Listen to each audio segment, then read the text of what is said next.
একদিন এক মুরগি খাবারের খোঁজে জঙ্গলের দিকে যাচ্ছে।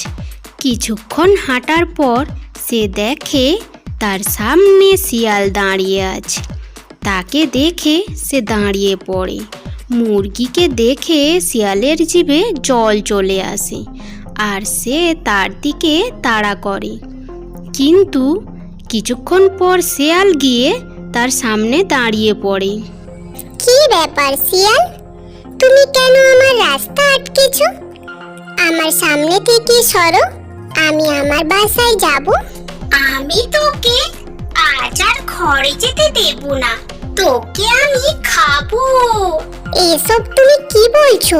তুমি জানো না এই জঙ্গলে কেউ অন্য কারোর প্রাণ নিতে পারবে না? তুমি সিংহ মহারাজের হুকুম অমান্য করছো নাকি?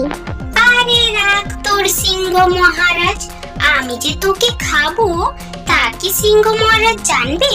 আর তুই যদি মারা যাস তাহলে সিংহ মহারাজের কাছে কে বিচার দিবে? আরে কেউ কি আছো যে এই পাজি শিয়ালের হাত থেকে আমায় প্রাণে বাঁচাবে? কেউ আমাকে বাঁচাও, এই শিয়াল আমায় খেয়ে নেবে। কেউ কি আছো? দয়া করে আমাকে সাহায্য করো। কেউ আসবে না এই নির্জন জায়গায়। আজকে তোকে আমি খাবোই।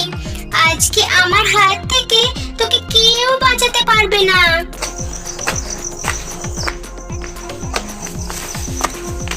ওরে বাবা, এটা আবার কে? এ তো দেখি ভাল্লুক। আজ তুই ভাল্লুকের জন্য বেঁচে গেলি, আর একদিন তোকে ধরবো, সেদিন তোকে কেউ বাঁচাতে পারবে না। শিয়ালের এমন কথা শুনে ভাল্লুক শিয়ালকে তাড়া করতে লাগলো। কি রে মুরগি, শিয়াল কি তোকে খেতে চাচ্ছিল? হ্যাঁ, ওই পাজি শিয়ালটা আমাকে খেতে চাচ্ছিল। তুমি যদি সময় মতো না আসতে তাহলে যে আজ কি হতো কে জানে। তুমি না আসলে শিয়ালটা আমাকে খেয়েই নিত। আরে তুই সাবধানে চলাফেরা করবি না? আমি তো সব সময় সাবধানেই চলাফেরা করি, কিন্তু সে আমাকে বলছে যদি কখনো একা পায় তাহলে সে আমাকে খেয়ে নেবে। এখন আমি কি যে করব? আরে তুই কোনো চিন্তা করিস না, তুই গিয়ে সিংহ মহারাজের কাছে নালিশ জানা, সে নিশ্চয়ই কোনো না কোনো ব্যবস্থা করবে। আচ্ছা ঠিক আছে, আমি তাহলে সিংহ মহারাজের কাছেই যাই, দেখি সে কি ব্যবস্থা করে। এরপর মুরগি সিংহ মহারাজের কাছে যায় শিয়ালের বিরুদ্ধে বিচার জানানোর জন্য। কি রে মুরগি, এখানে কি মনে করে এলি? কোনো দরকার নাকি? হ্যাঁ মহারাজ, আমাদের জঙ্গলে যে শিয়াল আছে সেই শিয়াল আমাকে খাওয়ার জন্য আমার রাস্তা আটকেছিল। তবে সময় মতো ভাল্লুক আসার কারণে আমার প্রাণটা বেঁচে যায়। কিন্তু শিয়াল যেতে যেতে আমাকে বলে গেছে সে নাকি যদি পরের বার আমাকে একা পায় তাহলে সে নাকি আমাকে খেয়ে নেবে। একমাত্র আপনি পারেন আমার জন্য কিছু করতে মহারাজ। তুই এসব কি বলছিস? তুই শিয়ালকে বলিসনি যে এই জঙ্গলের কোনো পশু পাখির প্রাণ নেওয়া নিষেধ? হ্যাঁ মহারাজ, আমি বলেছিলাম, কিন্তু সে আমার কোনো কথাই শোনেনি। কি? ওর এত বড় সাহস, সে আমার হুকুম অমান্য করে? তুই নিশ্চিন্তে যা, আমি দেখছি শিয়ালের কি ব্যবস্থা করা যায়। সিংহ মহারাজের মুখে আশ্চর্যের কথা শুনে মুরগি সেখান থেকে চলে যায়।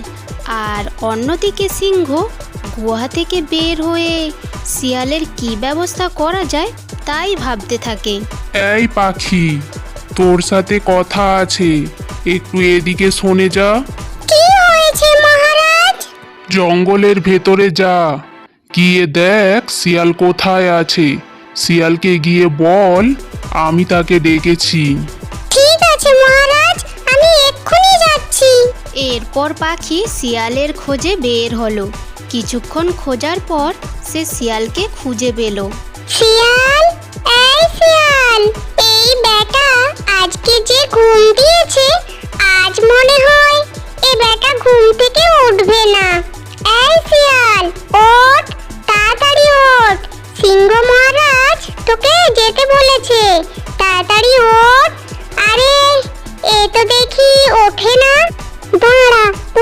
মজা দেখাচ্ছি। এই শিয়াল, ওর তাড়াতাড়ি। কি হয়েছে? তোমার সমস্যা কি? ডাকছো কেন? তোকে সিংহ মহারাজ দেখা করতে বলেছে এক্ষুনি। কেন?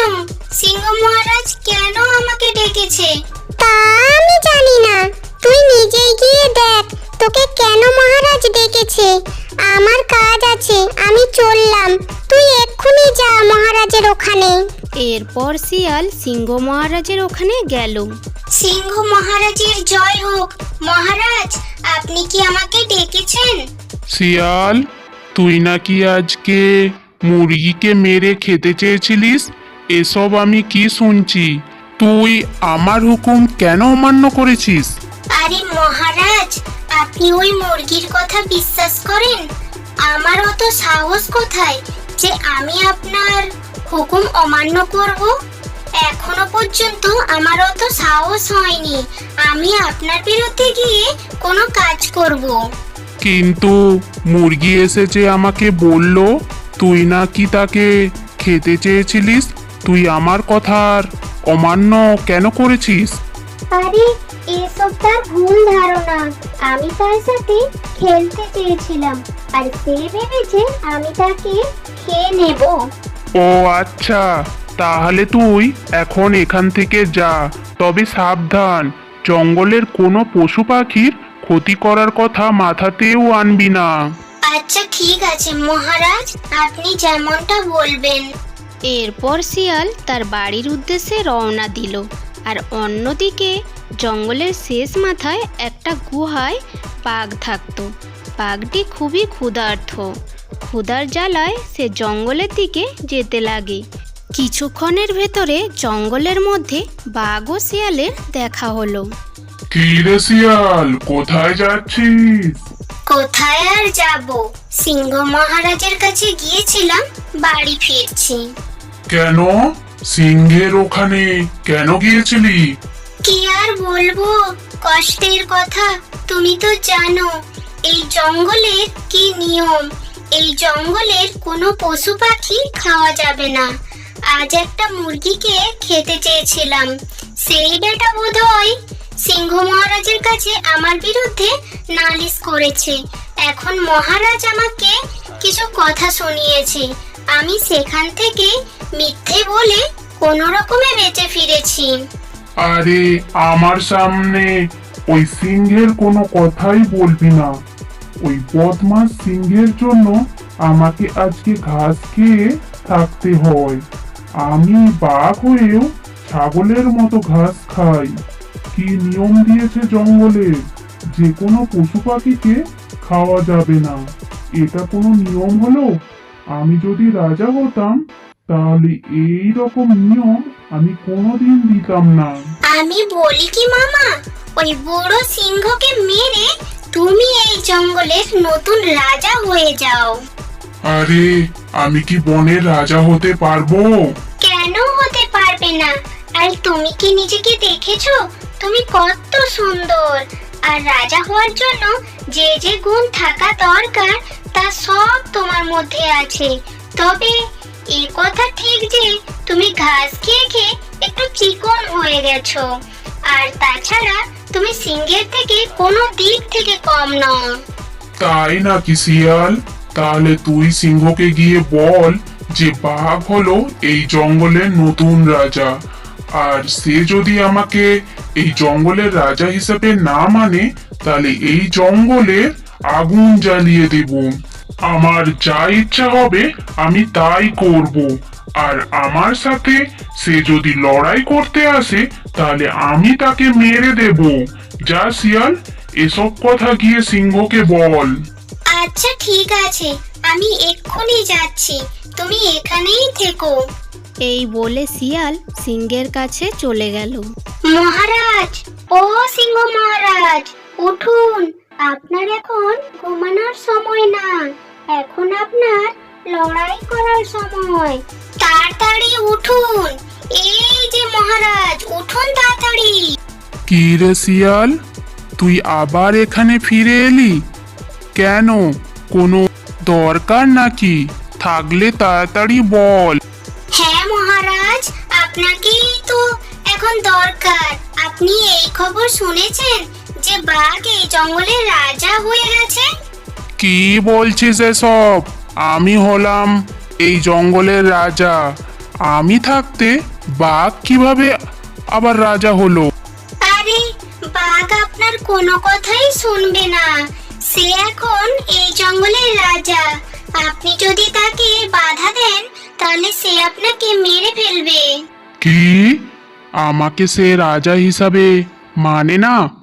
ওর এত বড় সাহস যে ও আমার কথা মানবে না আর আমাকে মারতে চায়? আজ ও বেটার খবর আছে। আমি এক্ষুনি যাচ্ছি, দেখি সে আমার কি করে। এই বলে সিংহ বাঘের সাথে দেখা করবার জন্য রওনা দিল। কি রে বাঘ, তোর এত বড় সাহস যে তুই আমার রাজত্ব কেড়ে নিতে চাস? আরে ধুর, তোকে রাজা হিসাবে কে মানে? তুই যে এই জঙ্গলের রাজা হয়ে বসে আছিস, রাজা হওয়ার কোনো যোগ্যতা আছে তোর? কি? তুই আমার যোগ্যতা নিয়ে কথা বলিস? আয় আমার কাছে এসে দেখ আমার যোগ্যতা আছে না নেই। আমি তোর কাছে যাব কেন? তুই আমার কাছে আয়। অনেকদিন ধরে তোকে মারার একটা সুযোগ খুঁজছিলাম, আজ সেই সুযোগ আমি পেয়েছি। আজকে তোকে মেরে আমি হব এই জঙ্গলের নতুন রাজা। তাই তোর নতুন রাজা হওয়ার শখ? তুই আমাকে মারবি আর দাঁড়িয়ে দাঁড়িয়ে আমি তোর মার খাবো?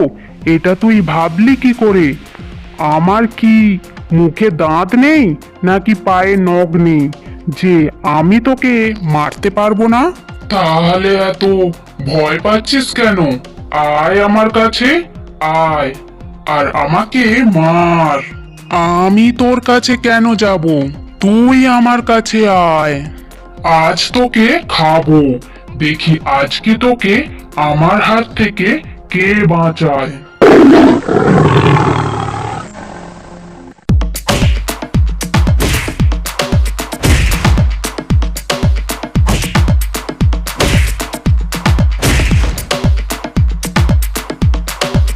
এই, তোমরা থামো। এসব তোমরা কি করছো? এত ঝগড়া করছো কেন? এই খরগোশ, তুই এখান থেকে যা। এই বাঘকে আজকে আমি প্রাণে মেরে দেব। তুই আমাকে মারবি আর আমি বুঝি দাঁড়িয়ে দাঁড়িয়ে ঘাস খাবো? এই বাঘ, তুমি চুপ করো। তোমরা এসব কি করছো? ঝগড়া করে কি হবে? তুমি যে সিংহের সাথে মারামারি করছিলে, তুমি যদি মারা যেতে তাহলে তুমি তো আর পৃথিবীতে থাকতে না। তাহলে এমন লড়াই করে লাভ কি? আর সিংহ মহারাজ, আপনি এসব কি করছেন? আপনার বয়স হয়েছে, আপনি লড়াই করতে গিয়ে যদি মারা যেতেন তাহলে তো আপনার রাজত্ব জীবন দুটোই যেত। তাহলে এমন লড়াই করে লাভ কি? একটা কথা সব সময় মনে রাখবেন, লড়াই করে কোনো কিছুর সমস্যার সমাধান হয় না। আচ্ছা ঠিক আছে খরগোশ, তুমি যখন এত করে বলছো, ঠিক আছে, আমি আর ঝগড়া করব না। তাহলে আজ থেকে বাঘই এই জঙ্গলের রাজা হয়ে যাক। তবে বাঘের কাছে আমার একটাই অনুরোধ রইল যে সে যেন এই জঙ্গলের পশু পাখির কোনো ক্ষতি না করে। আরে না, আমি এই জঙ্গলের রাজা হব না। সিংহ মহারাজ, আপনি এই জঙ্গলের রাজা হন, কারণ এখনো পর্যন্ত আপনি জঙ্গলের পশু পাখির কথা ভাবছেন আর আমি জঙ্গলের পশু পাখিদের খাওয়ার চিন্তা করছিলাম। তাই এই জঙ্গলের আসল রাজা হলেন আপনি। আমাকে মাফ করে দিন মহারাজ, আমার খুব বড় ভুল হয়ে গেছে। সত্যি কথা বলতে কি, এই পৃথিবীতে সবারই বাঁচার অধিকার আছে। কেউই এই পৃথিবী ছেড়ে চলে যেতে চায় না। তাই আমাদের উচিত কোনো জীবজন্তু পশু পাখিকে না মেরে, কষ্ট না দিয়ে তাদের জীবন রক্ষা করা। এতে সবারই মঙ্গল হবে। চলো এবার যে যার ঘরে যাই। এরপর যে যার ঘরের উদ্দেশ্যে রওনা দিল আর জঙ্গলে সুখে শান্তিতে সমস্ত পশু পাখিরা বসবাস করতে লাগলো।